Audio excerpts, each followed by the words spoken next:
Important है। Allotment कैसे मिलेगी उसके ऊपर हम इस वीडियो में बात करेंगे, बट अब यहाँ पर देखिए, अगर अलॉटमेंट मिली होती तो आपको यहाँ पे परसेंटेज चेंज है, मतलब अगर ये पॉजिटिव नंबर है मतलब आपको मुनाफा हुआ, नेगेटिव नंबर है मतलब नुकसान हुआ। एग्जाम्पल हम इस कंपनी की बात करते हैं, 7% का मुनाफा हुआ, 19% का लॉस हुआ। 1% का मुनाफा हुआ लिस्टिंग गेन में, 37%, 26%, 17, 99, मतलब ऑलमोस्ट पैसा डबल हो गया। यहाँ पर 1% 117%, 29, 60, 31, यहाँ पे 39, 26, -23, 14, -5। तो आप देखोगे जनरली तो यार आईपीओ पैसा दे रहे हैं 135% तक। जैसे बजाज हाउसिंग फाइनेंस के आईपीओ में 135% का लिस्टिंग गेन आया। तो अगर इतना तगड़ा रिटर्न आ रहा है तो आईपीओ में पैसा क्यों ना लगाया जाए। अब इंटरनेट पे बहुत सारे लोग बोलते हैं कि हर कंपनी जब भी आईपीओ लाएगी तो वो मैक्स वैल्यूएशन पे पैसा लेना चाहेगी। तो जब मैक्स वैल्यूएशन पे पैसा लेना चाहेगी तो अगर आप भी अपनी कोई प्रॉपर्टी बेचोगे तो उसे सस्ता बेचोगे महंगा, तो आपको महंगा बेचेंगे।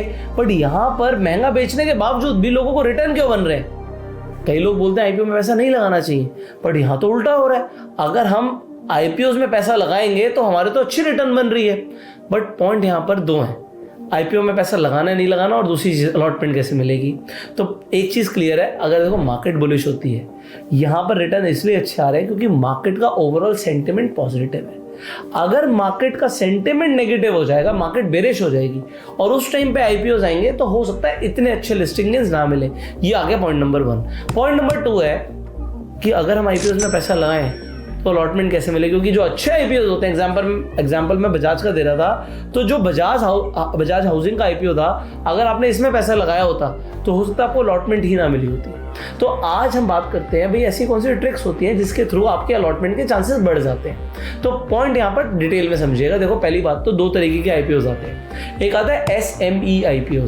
एसएमई आईपीओ में लिस्टिंग के बहुत अच्छे चांसेस हैं आज की डेट में, क्योंकि मार्केट भी बुलिश है, लोगों को अच्छे लिस्टिंग मिल रहे हैं। Point number 1। पॉइंट नंबर 2, जो दूसरी कैटेगरी है वो होते हैं मेन बोर्ड आईपीओ। अब मेन ऐसी कौन सी सीक्रेट्स हैं जिसके थ्रू आपके अलॉटमेंट के चांसेस बढ़ जाएंगे। अगर हम ये समझ लें कि ऐसे कौन से रीजन हैं जिसके थ्रू हमारे एप्लीकेशन रिजेक्ट हो जाते हैं तो हमारे चांसेस अपने आप बढ़ जाएंगे, और फिर मैं आपको कुछ ट्रिक्स बताऊंगा जिसके थ्रू चांसेस बढ़ जाएंगे। अब अगर आप ये समझ रहे हैं कि आपके पास मल्टीपल डीमैट अकाउंट है, मान लेते हैं आपके पास एंजल वन में अकाउंट है, आपके पास अपस्टॉक्स पे अकाउंट है, आपके पास फायर्स पे अकाउंट है।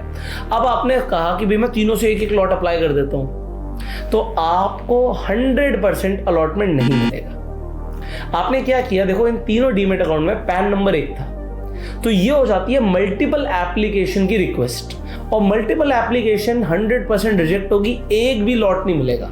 तो कोई भी अच्छा आईपीओ अगर आएगा तो आपको अलॉटमेंट नहीं मिलेगी। पॉइंट नंबर 1, आपको मल्टीपल डीमैट अकाउंट से अप्लाई नहीं करना। इसके अलावा आप क्या कर सकते हो, आ जाता है पॉइंट नंबर 2, आप मल्टीपल डीमैट अकाउंट से अप्लाई कर सकते हो जिसमें अलग अलग पैन नंबर हो। मतलब अगर आपके घर में 5 फैमिली मेंबर्स हैं तो 5 फैमिली मेंबर्स के नाम से आप डीमैट अकाउंट खुलवा सकते हैं और उसके थ्रू अप्लाई कर सकते हैं। कमाल की बात यह है कि अगर घर में कोई बच्चा है, माइनर है, 2 साल का बच्चा है, उसका पैन कार्ड बनवाओ, उसका डीमैट अकाउंट खुलवा लो। इनफैक्ट अगर आपके पास कोई HUF है तो आप HUF के नाम पर भी अप्लाई कर सकते हो और आपको वहां पर अलॉटमेंट मिल सकता है, क्योंकि HUF का पैन नंबर अलग होता है।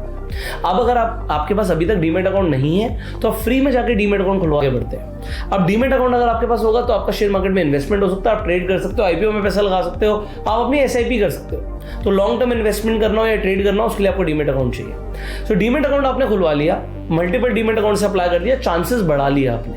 अब चांसेस बढ़ाने के बावजूद भी लोग कुछ गलतियां कर देते हैं। मैं आपको बताता हूँ क्या क्या गलतियां करते हैं। तीसरा पॉइंट है ये, आपके पास 3 दिन होते हैं जनरली आईपीओ में अप्लाई करने के लिए। लोग लास्ट डे का वेट करते हैं, लास्ट डे का वेट करना भी चाहिए, ऐसा कोई बुराई नहीं है लास्ट डे का वेट करने में, क्योंकि तब तक आपको ये पता लग जाता है आईपीओ कितने गुना सब्सक्राइब हुआ। क्योंकि यहाँ पर इससे first come first serve basis पे आईपीओ नहीं मिलता। आप पहले दिन लगाओगे तभी आपको आईपीओ मिलेगा, ऐसा बिल्कुल नहीं है। आप आखिरी दिन तसल्ली से चेक कर लो कितने गुने का सब्सक्रिप्शन आया। अगर पहले से सब्सक्रिप्शन अच्छा आ रहा है तो आप दूसरे दिन भी अप्लाई कर सकते हो। बट अगर आपको 3rd डे तक आपको दिखता है QIB कोटे में, HNI कोटे में, रिटेल कोटे में, सब में दबा के सब्सक्रिप्शन आ रहा है, तो यहाँ पर चांसेस है कि आपको लिस्टिंग गेन अच्छे मिले। और तब तक आप ग्रे मार्केट प्रीमियम भी देख सकते हो। अब ग्रे मार्केट प्रीमियम की ट्रेजेक्टरी देखनी भी जरूरी है। एग्जाम्पल अभी Hyundai का जो आईपीओ आया उसमें ग्रे मार्केट प्रीमियम 1000 तक था और 1000 से वो गिरता गिरता 100 रुपए तक आ गया भैया, 100 रुपया। तो आप देख रहे हो 90% यहाँ पे ग्रे मार्केट प्रीमियम गिर गया, जो कि अच्छा नहीं होता।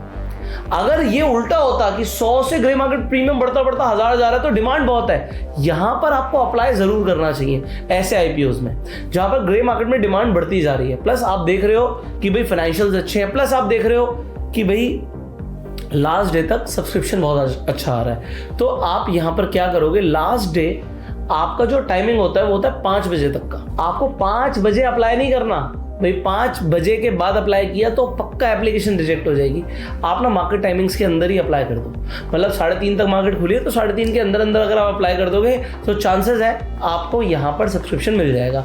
चौथी मिस्टेक, जब आप यूपीआई मैंडेट के थ्रू आप पेमेंट करते हो तो पेमेंट आपके अकाउंट से कटती नहीं है, सिर्फ ब्लॉक होती है।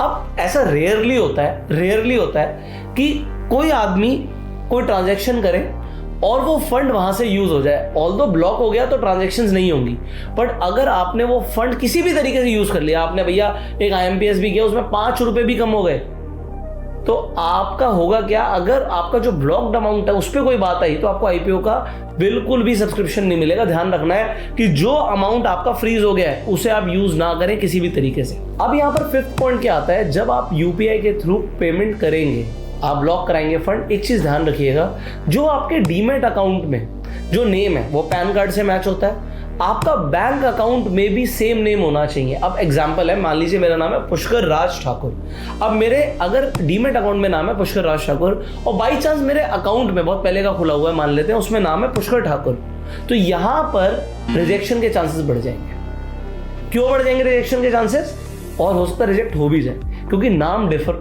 कर गया, यहाँ पे नाम अलग अलग हो गया। अब नाम अगर अलग है, एग्जाम्पल किसी का नाम है अजय कुमार ठाकुर, तो बैंक अकाउंट में नाम है अजय कुमार और डीमेट अकाउंट में नाम है अजय कुमार ठाकुर, तो प्रॉब्लम क्या होगी, प्रॉब्लम बिल्कुल वही होगी कि ये नाम डिफर कर जाएगा और एप्लीकेशन रिजेक्ट हो जाएगी। तो इस चीज का ध्यान रखना है कि बैंक अकाउंट में जो नाम है वो डीमेट अकाउंट से मैच करे। फाइनली यहाँ पर लास्ट पॉइंट की हम बात कर लेते हैं कि जब भी आईपीओ आता है, कोई अच्छा आईपीओ आता है, तो उसमें 2 बैंड होते हैं, लोअर बैंड, हायर बैंड। आप अगर लोअर बैंड चूज करेंगे, ये सोचते हो कि मेरे पैसे कम लगेंगे और वो अच्छा आईपीओ और उसमें सब्सक्रिप्शन ज्यादा आ रहा है, तो आपको पक्का नहीं मिलेगा। आपको हमेशा हायर बैंड जो आपका कट ऑफ प्राइस है आपको वही चूज करना है, ये आपको ध्यान रखना है। तो यहाँ पर मैंने आपको 6 पॉइंट्स बताए हैं जिसके थ्रू आपके आईपीओ अलॉटमेंट के चांसेस बढ़ जाएंगे। और अगर आपको आईपीओ के अलॉटमेंट मिलने लग गए और इस तरीके के रिटर्न्स बनने लग गए तो भाई बहुत अच्छी बात है, बट एक चीज ध्यान रखिएगा जो स्टार्टिंग में बताई थी, मार्केट सेंटिमेंट जरूर देखिएगा। अगर मार्केट ओवरऑल बुलिश है तो चांसेस है पैसा बनने के, और फिर कंपनी देखना, कंपनी के फाइनेंशियल देखना, ये तो हम हमेशा